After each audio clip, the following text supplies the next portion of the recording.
Hello friends, ओम नमः शिवाय। तो हमारी नेक्स्ट टॉपिक है आज का सिंपल हार्मोनिक ऑसिलेटर और mechanical oscillator. Most important topic है ये, ठीक है। कि मैकेनिकल ऑसिलेटर और क्वेश्चन इस तरह से भी आता है आपको कि mass attached to a spring placed on horizontal surface. देखो आपको ये क्वेश्चन है ना, तो ये क्वेश्चन होगा जब हमने पीछे क्वेश्चन किया था कि what is the differential equation for a particle executing simple harmonic motion, ठीक है। कि सिंपल हार्मोनिक मोशन या फिर you can say equation of motion of simple harmonic oscillator जो हमने निकाली थी पीछे, ठीक है। सेम टू सेम ये टॉपिक है। उस पर भी हमने क्या किया था, स्प्रिंग को किसी मास को क्या किया था, स्प्रिंग के एक एंड से अटैच किया था और उसका स्प्रिंग का दूसरा एंड जो है रिजिड स्पोर्ट से फिक्स किया था। फिर वैसे उसको ऐसे खींचा था, ठीक है। फिर उसमें स्प्रिंग में क्या होनी थी, जब हम खींचते हैं स्प्रिंग को तो उसमें क्या होता है, वो ऐसे कैसे करके ऑसिलेट करना शुरू कर देता है, ठीक है। मतलब उसको जब हम उसकी मीन पोजीशन इक्विलिब्रियम पोजीशन से डिस्टर्ब कर देते हैं, ठीक है, तो वो क्या करने लग पड़ता है, वो ऑसिलेट करने लग पड़ता है, ठीक है। तो सेम टू सेम वैसा ही है। अब जैसे यहाँ पे है कि mass attach to a spring placed on a horizontal surface या फिर सिंपल हार्मोनिक ऑसिलेटर और मैकेनिकल ऑसिलेटर भी बोलते हैं। मतलब मैकेनिकली हम क्या कर रहे हैं, इसको परफॉर्म कर रहे हैं, हम इसको आपको बता रहे हैं, ठीक है। आगे आएगा एक टॉपिक की इलेक्ट्रिकल ऑसिलेटर। ये आपका मैकेनिकल ऑसिलेटर। इलेक्ट्रिकल ऑसिलेटर में क्या करेंगे, हम किसके साथ डील करेंगे, इलेक्ट्रिक सर्किट के साथ डील करेंगे, जिसमें क्या होगा, आपके पास इंडक्टर होगा, कैपेसिटर होगा एंड रजिस्टर होगा, ठीक है। यहाँ पे क्या आपके पास जब मैकेनिकल वर्ड आ गया तो मैकेनिकल पे आपने याद रखना है एग्जाम्पल, मोस्ट इंपॉर्टेंट एग्जाम्पल है a mass attach to a spring, ठीक है। Mass attach to a spring. Now अब आपका क्या है, देखो हमने कैसे करके इसकी ड्राफ्टिंग की है। देखो आपका यहाँ पे क्या है, ये क्या है, पूरा पूरा रिजिड स्पॉट है। Rigid spot in the sense कि यहाँ पे आप मान लो यहाँ पे पोल लगाया हुआ है, ठीक है। पोल लगा हुआ है और पोल के साथ आपने क्या कर दिया, स्प्रिंग का एक एंड अटैच कर दिया, ठीक है। और इसका दूसरा एंड आपने किसी मास के साथ, मान लो लकड़ी का टुकड़ा है, ठीक है, उसके साथ आपने इसको बांध दिया, उसके दूसरे एंड को उसके साथ अटैच कर दिया, ठीक है। अब आपने इसको क्या किया, ऐसे करके इस लकड़ी के टुकड़े को मैंने ऐसे पकड़ा और ऐसे करके खींचा यहाँ पे, ठीक है। फिर छोड़ा इसको ऐसे करके, ठीक है। तो ये क्या करेगा, स्प्रिंग क्या करेगा, इसको फिर से अपनी तरफ खींचेगा ऐसे ऐसे करके। इसमें क्या होगी, ओसिलेशन पैदा होगी, ठीक है। ओसिलेशन पैदा होंगी, ठीक है। तो देखो स्प्रिंग जब नी खींचा हुआ था तो वो अपनी किस पोजीशन पे था, इक्विलिब्रियम पोजीशन पे था। बट जब हमने उसको एक्स डिस्प्लेसमेंट तक खींच दिया, ठीक है, तो और फिर उसको वहाँ से छोड़ा तो वो कहाँ पे ओसिलेट करने लगा, अपनी मीन पोजीशन से एक्सट्रीम पोजीशन तक और एक्सट्रीम पोजीशन से मीन पोजीशन तक, ऐसे करके ओसिलेट करने लगा। मैंने आपको बताया सिंपल पेंडुलम वाले केस में भी। और पीछे जब हमने इसका मास अटैच टू स्प्रिंग वाला जब वो इक्वेशन सॉल्व की थी, सेम टू सेम वैसे ही होगी इक्वेशन सॉल्व, ठीक है। बस यहाँ पे ये है कि मैकेनिकल ऑसिलेटर बोल दिया आपको, थोड़ा सा क्वेश्चन चेंज किया, बस आपने ये लिखना है अब, ठीक है। तो let a body of mass M, आपने क्या ले लिया, कोई बॉडी ले लिया, कोई ब्लॉक ले लिया, ठीक है। Body of mass M is attach to one end of a spring, एक एंड से क्या है ये अटैच है, मतलब इससे बांधा गया है इसको, ठीक है। And other end of a spring is attach to a rigid spot, और other end of spring, spring का दूसरा एंड कौन सा है, ये वाला, इसको किससे हमने अटैच किया है, रिजिड स्पॉट से अटैच किया है, ठीक है। ये पूरा की पूरा क्या है, रिजिड स्पॉट है, ठीक है। Let a block is placed on a smooth horizontal surface, ये पूरा की पूरा क्या है, हॉरिजॉन्टल, इसको बोलते हैं ना हॉरिजॉन्टल, धरती के समानांतर, ठीक है। हॉरिजॉन्टल, ये पूरा की पूरा क्या, स्मूथ हॉरिजॉन्टल सरफेस है, ठीक है। उस पर क्या किया, इसको रखा है ब्लॉक को हमने ऐसे करके, बिल्कुल ऐसे करके, ठीक है, जैसे टेबल मान लो आप, ठीक है। तो if a block is displaced to a distance x then the restoring force acting on it। अब देखो मैंने आपको बोला कि आपने क्या किया, इस ब्लॉक को ऐसे करके खींचा, ठीक है। मतलब स्प्रिंग को आपने क्या किया, स्ट्रेच किया पूरा, ठीक है, ऐसे यहाँ तक ले आए। फिर जब आप यहाँ तक ले आए तो मतलब वो क्या हो गया, स्प्रिंग डिस्प्लेस हो गया अपनी मीन पोजीशन से। जब मीन पोजीशन वो पोजीशन होती है जहाँ पे net force acting on the system is zero, यहाँ पे पूरी रेस्ट पे था, मतलब पूरा पूरा ब्लॉक जब हमने खींचा और जब छोड़ा तो ऐसे ऐसे करके ओसिलेशन पे आ गया, मतलब मोशन करने लगा, ठीक है। तो इस एक्स डिस्प्लेसमेंट इसने तय किया, ऐसे ऐसे करके ओसिलेट करने लगा ये स्प्रिंग एक्स डिस्प्लेसमेंट में, ठीक है। तो क्या है कि if box is displace to a distance X, अब आपको मैंने एक चीज़ बताई हुई थी, तब भी क्लियर की हुई थी जब पिछला टॉपिक किया था, कि जब हम इसको ना यहाँ तक ले जाएंगे ना खींच के और जब छोड़ेंगे तो ये स्प्रिंग यहाँ से आगे को क्यों नहीं जाएगा, यहाँ से पीछे को क्यों हटेगा, इसलिए हटेगा क्योंकि यहाँ पे क्या लग जाती है, रिस्टोरिंग फोर्स लग जाती है स्प्रिंग की। वो रिस्टोरिंग फोर्स क्या करती है कि इस बॉडी को अपनी तरफ, जो स्प्रिंग इस बॉडी को अपनी तरफ खींचेगी, स्प्रिंग को अपनी तरफ खींचेगी वो फोर्स, ठीक है। मतलब अगर आप डिस्प्लेसमेंट, आप इसको यहाँ से यहाँ को खींच रहे हो ना, तो रिस्टोरिंग फोर्स उल्टी लगती है। मतलब आप स्प्रिंग को यहाँ से यहाँ इस डायरेक्शन पे खींच रहे हो तो रिस्टोरिंग फोर्स लगेगी उल्टे डायरेक्शन पे, ठीक है। ताकि वो रिस्टोरिंग फोर्स का काम होता है स्प्रिंग को उसकी ओरिजिनल पोजीशन पे ले आना, ठीक है।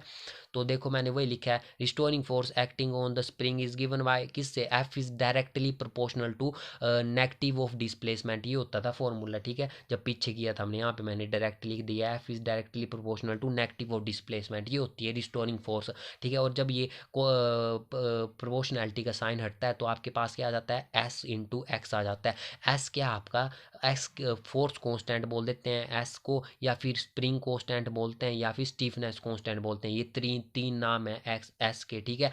एंड साथ में लिखा हुआ है कि नेगेटिव साइन जो आया ना पीछे, F physical to minus S into X, ठीक है। तो उसमें नेगेटिव साइन क्या शो करता है, ये शो करता है कि restoring force always directed opposite to displacement of mass. मैंने आपको बता दिया ये पीछे कि जिस डायरेक्शन पे आप डिस्प्लेसमेंट करोगे ना, स्प्रिंग को खींचोगे, उसके अपोजिट डायरेक्शन पे क्या लगेगी, रिस्टोरिंग फोर्स लगेगी। क्यों लगेगी, क्योंकि उसने स्प्रिंग को कहाँ पे ले आना है, उसकी ओरिजिनल पोजिशन पे लाना है, ठीक है। तो it tends to back and fro, it tends to back from its original position, ठीक है। मैंने बता दिया कि अपनी ओरिजिनल पोजीशन पे लाना है रिस्टोरिंग फोर्स ने। Thus there occur back and fro arrangement, back and fro arrangement मैंने आपको बोली, इस अरेंजमेंट को बोलेंगे बैक एंड फ्रो। जब आपने स्प्रिंग को खींचा यहाँ पे, ठीक है, और जब छोड़ा यहाँ से, तो ये अरेंजमेंट, ये इस अरेंजमेंट को बोलेंगे, ऐसे ऐसे करके स्प्रिंग क्या करेगा, ओसिलेट करेगा। तो इस अरेंजमेंट को बोलेंगे बैक एंड फ्रो अरेंजमेंट। मतलब अपनी मीन पोजीशन से एक्सट्रीम पोजीशन तक ओसिलेट करेगा स्प्रिंग, और एक्सट्रीम से मीन तक, ठीक है। अब जैसे यहाँ पे आ गया कि thus there back and fro arrangement और movement of the spring which leads to oscillation. Simple सी बात है, अगर ऐसे करके ये करेगा तो वहाँ पे क्या होंगी, ऑसिलेशन या वाइब्रेशन पैदा होंगी जब स्प्रिंग क्या करेगा, ऑसिलेट करेगा, ठीक है। अकॉर्डिंग टू आपने क्या लगा दिया, न्यूटन साइकिल लगा दिया, ठीक है। जैसे हमने पीछे लगाते हैं सेम टू सेम वैसा ही क्वेश्चन है, ठीक है। तो आपके पास आ गया एफ फिजिकल टू एम में, ये होता है न्यूटन साइकिल ऑफ मोशन, ठीक है। तो एम तो मैंने एज इट इज रहने दिया। ए को कैसे लिख सकते हैं आप, डी स्क्वेयर एक्स अपॉन में डी टी स्क्वेयर, इसका मतलब है डबल डिफरेंशिएशन ऑफ डिस्प्लेसमेंट, ठीक है। Double differentiation of displacement with respect to time, ठीक है। तो M D square X upon में डी टी स्क्वेयर लिख दिया। और एफ की वैल्यू, ये एफ की वैल्यू क्या निकली थी आपके पास पीछे, minus of S into x. ये एफ क्या आपके पास है, रिस्टोरिंग फोर्स है ये वाली, ठीक है। तो मैंने यहाँ पे ये वैल्यू पुट कर दी, ठीक है। अब इस एम को मैं कहाँ पे ले गया, राइट हैंड साइड पे, तो ये आ गया डी स्क्वेयर एक्स अपॉन में डी टी स्क्वेयर बच गया यहाँ पे। और यहाँ पे क्या आ गया, माइनस एस अपॉन में एम आ गया इंटू एक्स आ गया, ठीक है। अब आपको पता है कि मैंने आपको पीछे भी बताया ये वैल्यू कि एस अपॉन में एम, यहाँ पे एम होगा, सॉरी एक्स नहीं है ये, एस अपॉन में एम है ये, ठीक है। एस अपॉन में एम की वैल्यू किसके बराबर होती है, ओमेगा स्क्वायर के बराबर होती है। ओमेगा क्या है आपकी एंगुलर फ्रीक्वेंसी है, ठीक है। और you can also write it as omega equal to under the root, देखो ये स्क्वायर जब यहाँ पे जाएगा तो अंडर द रूट बन जाएगा, ठीक है। तो omega equal to under the root S upon में एम आ गया, ठीक है। तो आपके पास क्या आ गया, डी स्क्वायर एक्स अपॉन में डी टी स्क्वायर। और यहाँ पे इस एस अपॉन में एम की जगह आप क्या लिख सकते हो, ओमेगा स्क्वायर लिख सकते हो। मैंने लिख दिया ओमेगा स्क्वायर, नेगेटिव साइन था तो नेगेटिव साइन भी एज इट इज रहा। और यहाँ पे क्या है एक्स, तो एक्स लिख दिया, ठीक है। ये आ गई क्वेश्चन नंबर 3। अब नाउ ये क्या आपकी, ये एक्सीलेशन है, ठीक है ना, पता है नहीं आपको, ये है, ये इसको मैंने इस फॉर्म में लिख दिया, ठीक है।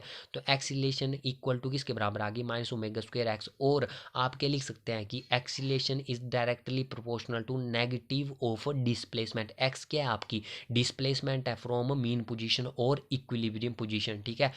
तो आपके पास रिक्वायर्ड इक्वेशन क्या आ गई, डी स्क्वायर एक्स अपॉन में डी टी स्क्वायर, ठीक है। ये जब ओमेगा स्क्वायर एक्स को जब आप लेफ्ट हैंड साइड पे ले आओगे तो नेगेटिव का क्या बन जाएगा, positive plus omega square x और इक्वल टू आ जाएगा 0। यही आपकी इक्वेशन वहाँ पे भी निकली थी, ठीक है। तो this is the required differential equation for simple harmonic motion. Now अब आपका इस पे नेक्स्ट टॉपिक है energy of oh mechanical oscillator का हो गया आपका पूरा की पूरा। अगर आपको आएगा ना कि डिराइव एंड, आपको क्वेश्चन इस तरह से आएगा एग्जाम में कि derive and expression for mechanical oscillator, ठीक है, या फिर आएगा आपको कि derive and expression for mass attached to a spring placed on a horizontal surface, ठीक है। तो आपने जहाँ तक ये जो पूरी आपका रिजल्ट निकला डी स्क्वायर एक्स अपॉन में D T square plus omega square X equal to 0, यहाँ तक पूरा पूरा डिराइव करना है आपने, ठीक है। काफ़ी ईजी है, सेम टू सेम पीछे वाले की तरह ही है, ठीक है। वही एक्सप्रेशन निकालनी है, फिर इसका सॉल्यूशन आपको निकालने की जरूरत नहीं है। अगर सॉल्यूशन भी पूछा है तो जैसे मैंने उस वीडियो में कराया था ना सॉल्यूशन किस तरह से आपने फाइंड आउट किया, तो वैसे ही आपने पूरा का पूरा फाइंड आउट करना है। नाउ हमारा जो नेक्स्ट टॉपिक है वो है energy of a mechanical oscillator, ठीक है। अब देखो energy of mechanical oscillator, energy दो टाइप की होंगी इस पे, कौन कौन सी, kinetic energy and potential energy. मैंने आपको बताया क्यों होंगी kinetic energy and potential energy. जब हमने पेंडुलम वाला एग्जाम्पल लिया तो मैंने आपको हर एक चीज़ बताई थी कि काइनेटिक एनर्जी कैसे कन्वर्ट होती है पोटेंशियल एनर्जी में एंड वाइस वर्सा, ठीक है। तो मैंने वहाँ पे आपको चीज़ें बताई हैं। अब एनर्जी मैंने आपको बता दी, दो एनर्जियाँ जुड़ी होंगी मैकेनिकल ऑसिलेटर के साथ, एक होगी काइनेटिक एनर्जी। मैंने एग्जाम्पल मैकेनिकल ऑसिलेटर का कौन सा एग्जाम्पल लिया था, मैंने सिंपल पेंडुलम वाला, ठीक है, वहाँ पे बताया था। एंड सेकंड होगी आपकी पोटेंशियल एनर्जी। अब आपने इसके लिए एक्सप्रेशन निकालनी है, ये सिर्फ एक्सप्रेशन है एनर्जी ऑफ मैकेनिकल ऑसिलेटर। एक क्वेश्चन ऐसे भी आता है कि derive an expression for average energy, ठीक है। एवरेज एनर्जी का भी आगे टॉपिक है, उसको मैं करवाऊंगा, ठीक है। तो सबसे पहले energy of mechanical oscillator, kinetic energy. अब काइनेटिक एनर्जी आपको पता है काइनेटिक एनर्जी क्या होती है, half into mass into velocity square, ठीक है। ये होती है ना काइनेटिक एनर्जी, आपने कई बार किया होना, ठीक है, +1 +2 में भी एंड बीएससी में फर्स्ट ईयर में भी कई बार किया होना आपने, ठीक है। तो हमें पता है कि we know that the kinetic energy, अब हम ड्राफ्ट मैंने आपको किया हुआ है तो मैं उस हिसाब से आपको समझा रहा हूँ, ठीक है। We know that kinetic energy of mass M possessing velocity V is given by, कि अगर कोई किसी बॉडी का मास एम है और उसकी वेलोसिटी वी है तो उसकी काइनेटिक एनर्जी जो है किसके बराबर होती है। काइनेटिक एनर्जी को मैंने यू के से रिप्रेजेंट किया, ये के क्या है, नीचे है सबस्क्रिप्ट में, सुपरस्क्रिप्ट में नहीं लिख देना इसको ऊपर या फिर यहाँ पे बीच में, ठीक है। तो इसको लिखना है नीचे, मीनिंग गलत हो जाता है वरना इनका, ठीक है। तो यू के आ गया is equal to half m b square आ गया, ठीक है। अब हाफ एम और वी की जगह आप क्या लिख सकते हैं, डी एक्स पोन में डी टी। क्यों लिखा 10 बार बता दिए, क्योंकि v क्या है, v is the time rate of change of displacement, ठीक है। तो डी एक्स पोन में डी टी और होल स्क्वायर था तो होल स्क्वायर मैंने लिख दिया। अब नाउ v की वैल्यू, अब आपको मैंने v की वैल्यू, a की वैल्यू एंड x की वैल्यू तो पीछे कितनी बार यूज़ हुई हर एक क्वेश्चन में, तो जहाँ पे भी वो डिराइव किए ना आपने, वहीं से ही आपने अपने माइंड में वो वैल्यू सेट कर लेनी है, क्योंकि आगे इन्हीं वैल्यू का यूज़ होगा। तब आप फिर v की वैल्यू थोड़ी निकालने बैठेंगे, वहाँ पे आपको डायरेक्ट पता होनी चाहिए ताकि आप यहाँ पे डायरेक्ट पुट करें, ठीक है। तो v की वैल्यू क्या निकली थी, A omega cos of omega T plus 5, ठीक है। ए क्या है, एम्पलीट्यूड है, फिर से बता देता हूँ, ओमेगा क्या है, एंगुलर फ्रीक्वेंसी है, ठीक है। तो यू के आ गया आपके पास 1/2 एम, और इसकी जगह क्या लिख दोगे आप, ए ओमेगा, वी की value A omega cos of omega T plus 5, A omega cos omega T plus 5, और क्या इसका होल स्क्वायर है तो होल स्क्वायर मैंने लिख दिया, ठीक है। अब यू के की वैल्यू आ गई हाफ एम, एम लिख दिया मैंने। जब इसको स्क्वायर, हर एक का स्क्वायर है मतलब ये ए स्क्वायर बन गया, ठीक है। ए स्क्वायर जब इसको अंदर ऑपरेट किया, ओमेगा का क्या बन गया, ओमेगा स्क्वायर बन गया, ठीक है। कोस स्क्वायर ओमेगा टी प्लस 5 बन गया, ठीक है, क्योंकि स्क्वायर को हम क्या ले आए, अंदर ले आए, ठीक है। तो ये आ गया आपके पास क्या, this is the expression for kinetic energy of a mechanical oscillator. अब नाउ सिमिलर वे में आप क्या निकाल लेंगे, पोटेंशियल एनर्जी निकाल लेंगे, फिर एंड में क्या निकालेंगे, टोटल एनर्जी निकालेंगे। टोटल एनर्जी किसके बराबर होगी, kinetic energy plus potential energy. Kinetic energy का एक्सप्रेशन आपके पास निकल गई, ये याद रखने इस एक्सप्रेशन को, ठीक है, आगे यूज होगी। And potential energy, potential energy कैसे निकालेंगे, अब आप देखो, let a simple harmonic oscillator is displaced through a distance X. हमने पीछे जैसे सिंपल हार्मोनिक ऑसिलेटर का एग्जांपल क्या लिया था, mass attach to a spring, तो हमने उस मास को कहाँ डिस्प्लेस कर दिया था, एक्स डिस्टेंस पे, ठीक है। खींचा था उस स्प्रिंग मास के टुकड़े को, ठीक है, ब्लॉक जो स्प्रिंग के साथ अटैच था, ठीक है, उसको एक्स डिस्टेंस तक क्या कर दिया था, डिस्प्लेस कर दिया था, फिर छोड़ा था हमने, ठीक है। तो वो क्या कर रहा था, ऑसिलेट कर रहा था, ठीक है। फ्रॉम इट्स मीन पोजीशन से ही डिस्प्लेस किया था ना हमने उसको। मीन पोजीशन कौन सी पोजीशन थी, जब वो क्या था, रेस्ट पे था, फिर हमने उसको खींचा था, ठीक है, एक्स डिस्टेंस तक, ठीक है। अब डिस्टोरिंग फोर्स लगी थी, कितने आई थी उस पर, F is equal to minus S into X, ठीक है। आई होप ये क्लियर होगा, ठीक है। Now work done against a restoring force work done against the restoring force and this work done is stored as potential energy. अब देखो ये जो ना फोर्स थी ना, इसने क्या किया, जिस डायरेक्शन में हमने ब्लॉक को खींचा था ना, उसके अपोजिट ये फोर्स लगी थी, ठीक है। तो इसका क्या बोलने का मतलब हुआ कि वहाँ पे क्या हुआ, वर्क डन हुआ against restoring force. Restoring force के अगेंस्ट हमने वर्क डन किया, क्योंकि रिस्टोरिंग फोर्स ने क्या करना था, उसको ब्लॉक को फिर से उसकी मेन पोजीशन पे लाने का काम करना था। तो हमने क्या किया, वर्क डन किया, मतलब वर्क डन कर बोलने का मतलब है काम किया। क्या काम किया कि उस ब्लॉक को हमने खींचा, ठीक है, ताकि वो क्या कर जाए, डिस्प्लेस कर जाए अपनी मेन पोजीशन से। और डिस्प्लेस क्यों कर जाए, ताकि हम उसमें क्या कर सकें, ओसिलेशन पैदा कर सकें, ठीक है। वो back and fro variation show करना, ओसिलेशन शो करना शुरू कर दे, ठीक है। इसलिए तो हम वहाँ पे हमने क्या किया, वर्क डन किया अगेंस्ट रिस्टोरिंग फोर्स के अगेंस्ट काम किया, क्योंकि रिस्टोरिंग फोर्स चाहती थी कि वो क्या रहे, मास सिर्फ अपनी मेन पोजीशन पे रहे, ठीक है। अब now this work done is stored in as potential energy. वो वर्क डन कहाँ पे स्टोर होगा, क्योंकि स्टोर इसलिए होगा कि stored energy is nothing but it is potential energy. Water stored in a dam is an example of potential energy, ठीक है। तो this work done is stored as potential energy, इसको मैंने किससे रिप्रेजेंट कर दिया, यूपी से। तो ये डी यू पी की वैल्यू क्या होगी, आपके पास डिफरेंशिएशन ली, ठीक है। डी यू पी की वैल्यू आ जाएगी minus of F into D x के बराबर, ठीक है।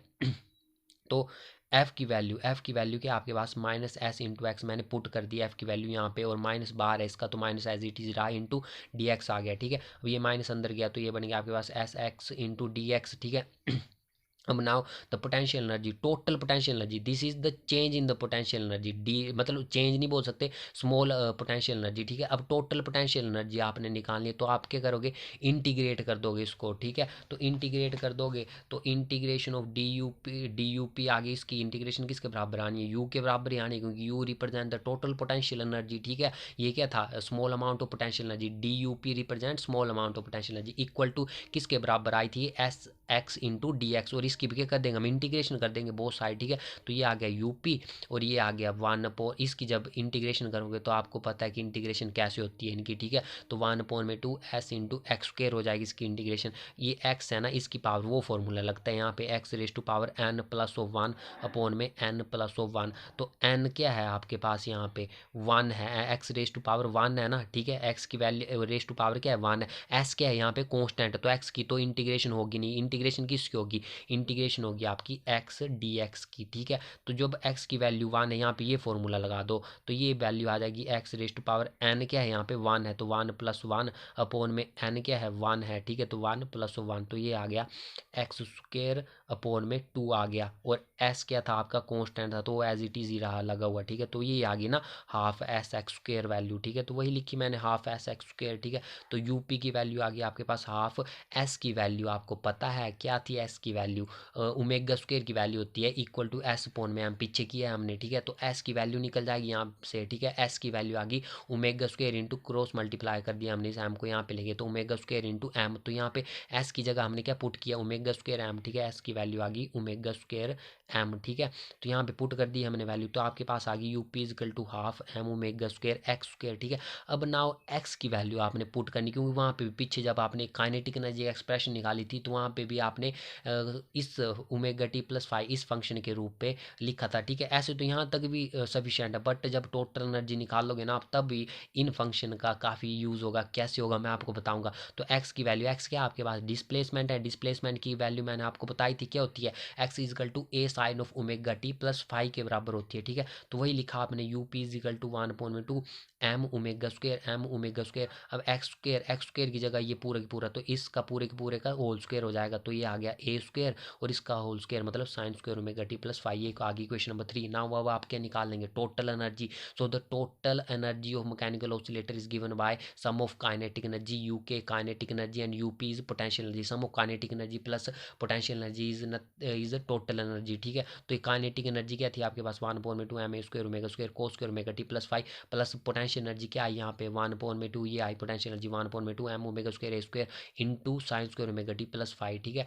तो यहाँ से आप क्या कॉमन ले सकते हैं, आपको यहाँ पे 1/2 दोनों इक्वेशनों पे दिख रहा है, एम भी दोनों इक्वेशनों पे दिख रहा है, ए स्क्वायर भी कॉमन दोनों इक्वेशनों में दिख रहा है, ओमेगा स्क्वायर भी दोनों इक्वेशनों में दिख रहा है। तो ये पूरा की पूरा आप बाहर ले लेंगे कॉमन, तो अंदर क्या बच गया आपके पास sine square omega T plus 5 plus cos square omega T plus 5। That's why we हमने यहाँ पे इस फॉर्म पे ले आए थे इनको, ताकि क्या बन जाए, आइडेंटिटी बन जाए। Sine square theta plus cos square theta क्या होता है, sine square theta plus cos square theta equal to 1 के बराबर होता है। ठीक है, तुम्हारे पास टोटल एनर्जी आ गई 1/2 M A square omega square into 1। ठीक है, तो ये पूरा की पूरा 1/2 M A square omega square, ये आ गई टोटल एनर्जी की एक्सप्रेशन। ठीक है, देखो ये फिजिक्स का मैं जैसे आपको करा रहा हूँ ना, पूरा की पूरा नोट्स इजी बना हुआ है। ठीक है, तो आपका काम होगा जो मैं आपको बोल रहा हूँ, ठीक है, वो आपने ध्यान से सुनना है कि क्या चीज़ बताई गई। ठीक है, देन आफ्टर आपने पूरे की पूरे टॉपिक को अपने नोट्स कॉपी पे लिख लेना है। ठीक है, फिर देन आफ्टर आपने एक बार रीडिंग करनी है उस टॉपिक की, पढ़ना है उस टॉपिक को। ठीक है, अगर आपने मेरे जो मैंने आपको बताया वो ध्यान से सुना होगा ना, तो आप 2 मिनट में उस टॉपिक को याद कर लोगे, इतनी गारंटी है मेरे, मैं दे सकता हूँ कि आप याद कर लोगे, क्योंकि काफ़ी इजी से लिखा है। अगर आपको समझ में नहीं आई ना, तो आप अगर ऐसे भी देखोगे ना इसको, तो भी आप समझ लोगे। ठीक है, मैंने अपनी तरफ से जितना आसान हो सके ना उतना समझा रहा हूँ आपको। ठीक है, तो आपने क्या करना, लिख लेना एक बार ये, क्योंकि देखो फिजिक्स, मैथ, केमिस्ट्री, कोई भी आपका सब्जेक्ट है, जब तक आप उसका आपके पास एक नोट्स नहीं होगा एंड उस कि आपने की पॉइंट समझे नहीं होंगे। ठीक है, कि हमने क्वेश्चन में क्या पूछा गया है और हमने क्या लिखना है। ठीक है, वो चीज़ आपको पता नहीं होगी। ठीक है, तो आप उस क्वेश्चन को नहीं कर पाओगे। ठीक है, तो सबसे पहले क्या होता है कि आपने समझना होती है कोई चीज़ की क्या बोली गई है बुक से, जहाँ से भी आपको मिली। ठीक है, वो समझ लिया आपने। ठीक है, उसके बाद आपने उसको लिखना होता है, उसका एक प्रिसाइजली एंड शॉर्टली जो है अच्छा सा नोट्स बनाना होता है। ठीक है, उसके बाद जो है आपने उस को 1-2 रीडिंग देनी होती है, देन आफ्टर वो पूरा की पूरा टॉपिक आपको समझ आ जाता है। ठीक है, तो जैसे मैंने आपको जो भी चीज़ें कराता हूँ, चाहे फिजिक्स की कराता हूँ, केमिस्ट्री की कराता हूँ, मैथ की कराता हूँ। ठीक है, तो आपने पूरी की पूरी जो है चीज़ सुननी है ध्यान से कि क्या बोल रहा हूँ। ठीक है, उसके बाद वो पूरी की पूरी कॉपी में नोट कर लेनी एंड देन आफ्टर उसको 1-2 रीडिंग देनी है। ठीक है, तो आपका पूरा की पूरा टॉपिक जो है अंडरस्टैंड कर पाएंगे आप। तो नेक्स्ट टॉपिक हम नेक्स्ट वीडियो में करेंगे। Thank you.